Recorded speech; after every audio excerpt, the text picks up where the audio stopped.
Hi students, in this video we are going to see the remaining topics in our lesson The World Between Two World Wars, right? So the content we are going to see today is political development in South America, right? So before war அதாவது இப்போ நம்ம இங்கே சொல்லுவோம்ல first old stone age new stone age அதுக்கப்புறம் வந்து Aryans அதுக்கப்புறம் நிறைய people வந்தாங்க அண்ட் இங்கே இருந்த சிவிலைசேஷன்ஸ் நிறையா இருக்குது அப்படி சொல்லிட்டு we have a history for us right like the same there is also history for every nation அது என்னென்னு ஃபஸ்ட்டு பார்த்துடுவோம் before the European discovery Europeans வந்து அமெரிக்காவை கண்டுபிடிக்கிறதுக்கு முன்னாடி அவங்களுக்கு 3 சிவிலைசேஷன் அங்கே இருந்துச்சு என்னென்னு பார்த்தோன்னா மெக்சிகோவில் இருந்துச்சு அதாவது சென்ட்ரல் அமெரிக்காவில் மெக்சிகோவில் ஒரு சிவிலைசேஷன் இருந்துச்சு அது மட்டும் இல்லாமல் பெரு சவுத் அமெரிக்காலேயும் சிவிலைசேஷன்ஸ் இருந்துச்சு என்னென்ன சிவிலைசேஷன் பார்த்தோன்னா மாயா இன்கா அண்ட் அஸ்டெக் ரைட் இது 3 தான் சிவிலைசேஷன்ஸ் வெல் அட்வான்ஸ்டு சிவிலைசேஷன்ஸ் அங்கே இருந்தது இவங்க பார்த்தோன்னா செவரல் ஏரியாஸில் வாழ்ந்துட்டு இருந்தாங்க லைக் டிஸ்ட்ரிபியூட்டடாக வாழ்ந்துட்டு இருந்தாங்க they were well organised and they had governments too அங்கே ஸ்ட்ராங் கவர்மெண்ட்டும் இருந்துச்சு ரைட் ஸோ வில் சி இங்கே பாருங்கள் that pink color area is Maya, right? And Aztec is your, can you see that red color? Ida Aztec. And blue color is Inca. இது 3 தான் civilisations அதாவது 15,500ல இவங்க வந்து வாழ்ந்திருக்காங்க in America right so we'll go back to the content 11th century அப்போ Mayapan cities அதாவது native American people or American இண்டியன்ஸ்னு சொல்லுவாங்க நேட்டிவ் அமெரிக்கன் பீப்புள்ஸ் வந்து அங்கே ஒரு 100 இயர்ஸ்க்கு அவங்க லீக் ஒன்று வச்சுருந்தாங்க right so though Mayans were destroyed close to the 12th century close to the 12th centuryனா எண்ட் ஆஃப் த 11th centuryல மாயன்ஸ் எல்லாம் அழிஞ்சிட்டாங்க அதுக்கப்புறம் மற்ற சிட்டிஸ் வந்து இருந்துட்டு தான் இருந்துச்சு அதாவது என்னென்ன சிட்டிஸ் பார்த்தோன்னா ஏஸ்டெக்ஸ் ஃப்ரம் மெக்சிகோ இவங்க என்ன பண்ணுறாங்க 14th century அப்போது மாயன் கண்ட்ரியை கான்கெட் பண்ணி அவங்களோட கேபிட்டலாக டெனோச்டிட்லான் அப்படிங்கிற இடத்த வச்சுட்டு ஒரு 200 இயர்ஸ்க்கு இவங்க தான் வெல் ஃப்ளரிஷ்டாக ரூல் பண்ணியிருக்காங்க யாருன்னு பார்த்தா ஏஸ்டெக் யாரை இவங்க கான்கர் பண்ணியிருக்காங்க மாயன்ஸ் எப்போனா 14th century அப்போது கேபிட்டல் சிட்டி என்ன டெனோச்டிட்லான் ஓகேவா ரைட் இவங்க எவ்வளோ வருஷத்துக்கு ரூல் பண்ணியிருக்காங்க ஃபார் 200 இயர்ஸ் ஸோ நம்ம பிளேசஸ் பார்த்துட்டோம் ஸோ நெக்ஸ்ட் ஒன் இஸ் இவங்க இது வரைக்கும் மாயன்ஸ் இன்கா அண்ட் இன்னொருத்தவங்க யார் ஏஸ்டெக் இவங்க தான் ரூல் பண்ணிட்டு வந்தாங்க ஸோ நியர் இன் 16th century இந்த ஏஸ்டெக் அப்படின்றவங்க வெரி ஹை லெவலில் இருந்திருக்காங்க இவங்க தான் ரொம்ப பவர்ஃபுல்லான எம்பரர் இருந்ததுலே பவர்ஃபுல்லான எம்பரர் என்ன ஆயிடுச்சு அந்த ஹோல் எம்பரரும் கொலாப்ஸ் ஆகிடுச்சு ஏன்னா அவங்களோட ஹெர்னன் காட்ஸ் அப்படின்றவர் நிறைய ஹேண்ட்ஃபுல் ஆஃப் அட்வென்ச்சர்ஸ் இவர் பண்ண அட்வென்ச்சர்ஸில் இந்த மெக்சிகன் சிவிலைசேஷனே கொலாப்ஸ் ஆகிடுச்சு அண்ட் இது என்னது வேர்ல்டுலேயே வர்ஸ்ட்டு ஜீனோசைட் அப்படின்னு சொல்லிட்டு சொல்கிறாங்க right the other famous conquerors யாருன்னு பார்த்தோன்னா இந்த ஸ்பினியார்ட்லேருந்து வந்த அதர் கான்கரர்ஸ் யாருன்னா ஃப்ரான்சிஸ்கோ பிசாரோ ரைட் இவர் வந்து இவர் யாரோ கான்குவெஸ்ட் பண்ணார்னா இன்கன் எம்பையரை கான்குவெஸ்ட் பண்ணார் இது இல்லாமல் 18th centuryல இங்கே இருக்கவங்க என்ன பண்ணியிருக்காங்க they demanded for political freedom administrative autonomy and economic self determination, right? இதுக்கெல்லாம் இவங்க டிமாண்ட் பண்ணியிருக்காங்க. ஸோ இங்கே இருந்த Haitians slaves, colonist, the armies of British and French காலனைசர்ஸ்குள்ளே ஒரு கான்ஃப்ளிக்ட் வந்துடுச்சு. ரத்த போர், பிளட்டி கான்ஃப்ளிக்ட்னா ஃபுல்லாக அப்படியே ஃப்ளஷ் அண்ட் பிளட்டாக ஒரு கான்ஃப்ளிக்ட் வந்துச்சு. இந்த ஹைட்டியன் பீப்புளை ஏதாவது வழிநடத்தது யாருன்னு பார்த்தா டோசன் லோர்வெச்சூர் அப்படின்றவர் தான், ரைட்? எந்த பீரியட்னா 1791லேருந்து 1804 வரைக்கும் இவங்களோட ஸ்ட்ரகிள் ஃப்ரெஞ்சுக்கு எதிர்க்க இவங்க ஸ்ட்ரகிள் பண்ணியிருக்காங்க. ஸோ இந்த ஹெய்ட்டி அப்படின்ற கண்ட்ரி தான் ஃபஸ்ட்டு கரேபியன் கண்ட்ரியாக மாறுச்சு. இவங்க என்ன பண்ணாங்க, ஸ்லேவரி அபாலிஷ் பண்ணிவிட்டு ஃப்ரெஞ்ச் கொலோனியல் ரூலையும் த்ரோ ஆஃப் பண்ணிட்டாங்க. ஸோ இவங்க தான் first Caribbean country to do this. யாரோட தலைமை கீழே இது நடந்துச்சுன்னா டோசன் லோவெச்சூர். இவர் பாருங்கள், இஸ் எ பிளாக் மேன். இவர் தான் டோசன் லோவெச்சூர். அண்ட் நான் முன்னாடியே சொன்னேன் இல்லையா, அதர் கான்கரர்ஸ், ஸ்பெனியார்ட்லேருந்து வந்த மற்ற கான்கரர்ஸில் இவர் ஃப்ரான்சிஸ்கோ பிசாரோ, ரைட்? இது இல்லாமல் ரைட் எங்கே ஹெய்ட்டி அப்படி இருந்திருக்குன்னு பார்த்தோன்னா, நார்த் அமெரிக்காவுக்கும் சவுத் அமெரிக்காவுக்கும் நடுவில் அந்த கனெக்டிங் ஏரியா இருக்கு இல்லையா, அதில் ஒரு சின்ன பார்ட்டு தான் Haiti, right? So impact of Napoleonic invasion of Spain and Portugal. So the American and French revolutions provide inspirations to the Latin Americans. Latin Americans யாருன்னு தெரியும்ல, அவங்களுக்கு இன்ஸ்பிரேஷன் எங்கேருந்து வந்திருக்கு? ஃப்ரெஞ்ச் ரெவல்யூஷன்லேருந்தும் அமெரிக்கன் ரெவல்யூஷன்லேருந்தும் வந்திருக்கு.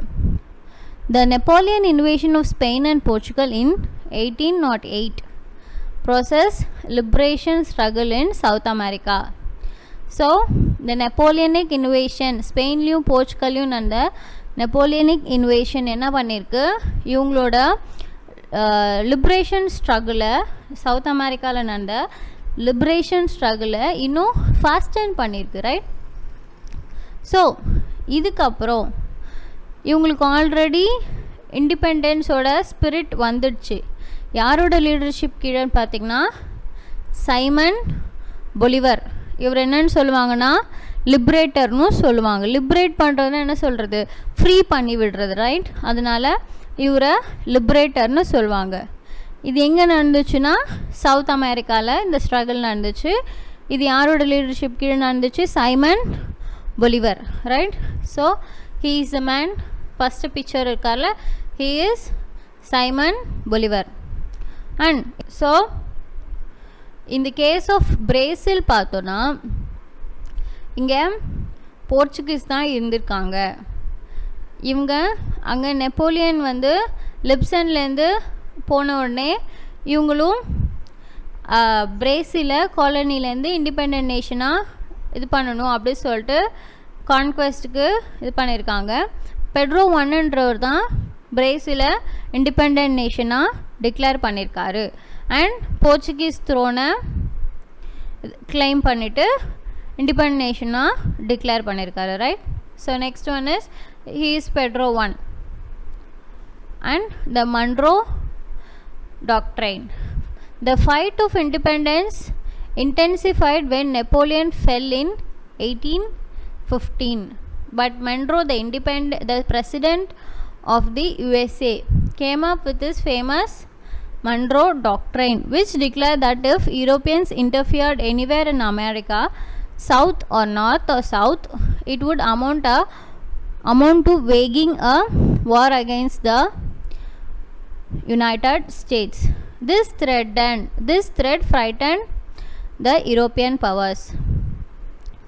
1815 after the fall of Napoleon, இவங்க இந்த president of USA Munro அப்படின்றவர் ஒரு ஃபேமஸ் டாக்ட்ரைன், மன்ரோ டாக்ட்ரைன் அப்படின்னு சொல்லிட்டு ஒன்று டிக்ளேர் பண்ணியிருக்காது. அதில் என்ன எழுதிருந்துச்சுன்னா, யூரோப்பியன் பவர்ஸ் அமெரிக்காவோட எந்த பார்ட்டில், நார்த்தோ சவுத்தோ எங்கேயாவது இன்டர்ஃபியர் ஆனாங்கன்னா இவங்க அமெரிக்காவுக்கு அகெயின்ஸ்டாக வார் பண்ணுறதுக்கு தயாராக இருக்கணும் அப்படி சொல்லிட்டு அவர் அந்த டாக்ட்ரைனில் எழுதியிருக்காரு. இது வந்து யூரோப்பியன் பவர்ஸை ஃப்ரைட்டன் பண்ணுச்சு. அண்ட் இது மட்டும் இல்லாமல் பை 1813 இந்த ஹோல் சவுத் அமெரிக்காவும் யூரோப்பியன் டாமினேஷன்லேருந்து ஃப்ரீ ஆயிடுச்சு. So thus the US protected the South American rebels from Europe, but there is no one to protect them from the protector, the United States. இப்போது United states வந்து Europeans கிட்டேருந்து south American ரிபப்ளிக்ஸை காப்பாற்றிடுச்சு. But இந்த US கிட்டேருந்து அவங்கள காப்பாற்ற யாரும் இல்லை அப்படி சொல்லிட்டு சொல்கிறாங்க, right? So next one is disunity among Latin American nationalists. So இப்போது Latin American nationalists fought not only against Spain and Portugal. இவங்க வந்து ஸ்பெயினுக்கும் போர்ச்சுகலுக்கும் எதிர்க்க மட்டும் சண்டை போடல, இவங்களுக்குள்ளவும் சண்டை போட்டுக்கிட்டாங்க. So 1821 Central America seceded from Mexico. Later Central America it's split into என்ன ஆகுது, சென்ட்ரல் அமெரிக்கா வந்து லேட்டர் 1840 கிட்ட ஒரு 5 குரூப்பாக பிரியுது, ரைட்? ஸோ இந்த ஸ்பிளிட்டை பிரேசில் எங்கே நடக்குதுன்னா 1828 நடக்குது, right? So in 1830 Venezuela and Ecuador, right, seceded from Grand Colombia. The republic created by Bolivar. Bolivar create பண்ண கிராண்ட் கொலம்பியா அப்படிங்கிறதுலேருந்து 2 குரூப் பிரிஞ்சிடுச்சு. அண்ட் சென்ட்ரல் அமெரிக்காவில் 5 ரிபப்ளிக்ஸாக பிரிஞ்சுட்டாங்க. கோஸ்டாரிக்கா, எல் சல்வடோர், கவுதேமாலா, இந்த மாதிரி 5 குரூப்ஸாக அவங்க பிரிஞ்சுட்டாங்க. அண்ட் பிரேசில்லையும் ஸ்பிளிட் நடந்துச்சு, ரைட்? ஸோ இவங்களுக்குள்ளே இவங்க நிறையா குரூப்ஸாக சின்ன சின்ன குரூப்ஸாக ஃபார்ம் ஆகிட்டாங்க, right? So next one is US imperial interest. At the dawn of the 20th century, the United States has occupied Cuba and Puerto Rico after defeating the Spanish in 1898. From 1898 to 1902, Cuba was under US military rule. என்னென்னா 20th century ஆரம்பிக்கிறதுக்கு முன்னாடி, so ரொம்ப க்ளோஸாக இருக்கும்போது United states என்ன பண்ணிச்சு, கியூபாவையும் பியூட்ரோ ரிக்கா அப்படின்ற பிளேஸையும் occupy பண்ணிடுச்சு. இங்கே ஆல்ரெடி யார் இருந்தாங்கன்னா ஸ்பானிஷ் இருந்தாங்க. எப்போனா 1898 இவங்க வந்து கியூபாவையும் பெட்ரோரிக்கோவும் ஆக்குப்பை பண்ணிட்டாங்க. அது மட்டும் இல்லாமல் அதாவது அவங்க ஆக்குப்பை பண்ண 1898 4 வருஷம் 1902 வரைக்கும் கியூபா வந்து யுஎஸ்க்கு கீழே மிலிட்ரி ரூலில் தான் இருந்துச்சு. தென் ஃபைனலாக இவங்க ஒரு டாக்ட்ரைன் மேட் பண்ணுறாங்க. யார் மேட் பண்ணுறாங்கன்னா ரோஸ்வெல்ட் அப்படின்றவர் ஒரு இம்பார்ட்டண்ட் டாக்ட்ரைன் மேட் பண்ணுறாரு. என்னென்னு பார்த்தா 1904 மேட் பண்ணுறாரு. என்னென்னு பார்த்தா in order to maintain order. So இவர் ஒரு டாக்ட்ரைன் என்ன ரிலீஸ் பண்ணுறது, அதில் என்ன போயிட்டுருக்குன்னா டாலர் இம்பீரியலிசம் அப்படி சொல்லிட்டு ஒரு விஷயம் இன்ட்ரடியூஸ் பண்ணுறாங்க, ரைட்? ஸோ டாலர் இம்பீரியலிசம் அப்படிங்கிற ஒரு விஷயம் மெயின்டைன் பண்ணுறாங்க.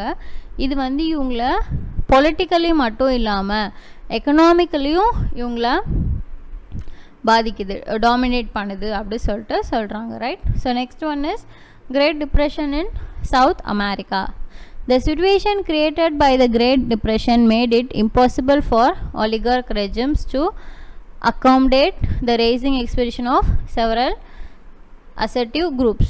So Great Depression என்ன பண்ணுச்சு, oligarch regime ரைஸ் பண்ண விடாமல் தடுத்துட்டே இருந்துச்சு. மெக்சிகோவில் சோஷியல் ப்ரொட்டஸ்ட் எல்லாம் நடந்துச்சு. அதில் யார்னா டிஸாட்டிஸ்ஃபைடு இந்த ஒலிகாருக்கு ஆப்போசிட்டாக இருக்கவங்க middle class intellectuals and peasant கம்யூனிட்டிஸ்லாம் டுக் பார்ட், ரைட்? இது மட்டும் இல்லாமல் எலக்ட்ரோரல் ரிஃபார்ம்ஸ் எல்லாம் செய்யணும் சொல்லிட்டு சொல்கிறாங்க. பேலட் பாக்ஸ் வைக்கணும், நீங்கள் வந்து எங்களோட குறைகளை கேட்கணும், இப்போது லாட்டின் அமெரிக்கன்ஸ் என்ன சொல்கிறாங்க, எதுக்கு ப்ரொடெஸ்ட் பண்ணுறாங்கன்னா, எல்லாத்துலேயும் அமெரிக்கா வந்து இன்டர்வென்ட் பண்ணுது, அது பண்ணக்கூடாது. அண்ட் அவங்களோட டாலர் இம்பீரியலிசம் வந்து இவங்களுக்கு பிடிக்கல. ஸோ அதையும் இவங்க அகெயின்ஸ்டாக ப்ரொடெஸ்ட் பண்ணுறாங்க. And opposition of political intervention produced a change in US policy after 1933. Franklin Roosevelt in his good neighbor policy என்ன சொல்கிறாரு, do not interfere in any internal affairs of any state, would give economic and technical assistance to Latin America. நாங்கள் வந்து பொலிட்டிக்கலாக எந்த விஷயத்துலையும் interfere ஆக மாட்டோம், ஆனால் எக்கனாமிக் அண்ட் டெக்னிக்கல் அசிஸ்டன்ஸ் மட்டும் உங்களுக்கு ஹெல்ப் மட்டும் நாங்கள் பண்ணுறோம் அப்படி சொல்லிட்டு இந்த குட் நெய்மர் அப்படின்ற பாலிசியில் அவங்க சொல்கிறாங்க. ரைட். ஸோ இவர் தான் ஃப்ராங்க்லின் ரோஸ்வெல்ட். ஸோ டாலர் இம்பீரியலிசம்னா என்னென்னு பார்த்தீங்கன்னா, the term used to describe the policy of the USA in maintaining and dominating over distance lands through economic aid. அங்கேயும் இவங்க டாமினேட் பண்ணுறதுக்காக யூஸ் பண்ண விஷயம் தான் டாலர் இம்பீரியலிசம். ஸோ அவர் லெசன் இஸ் ஓவர்.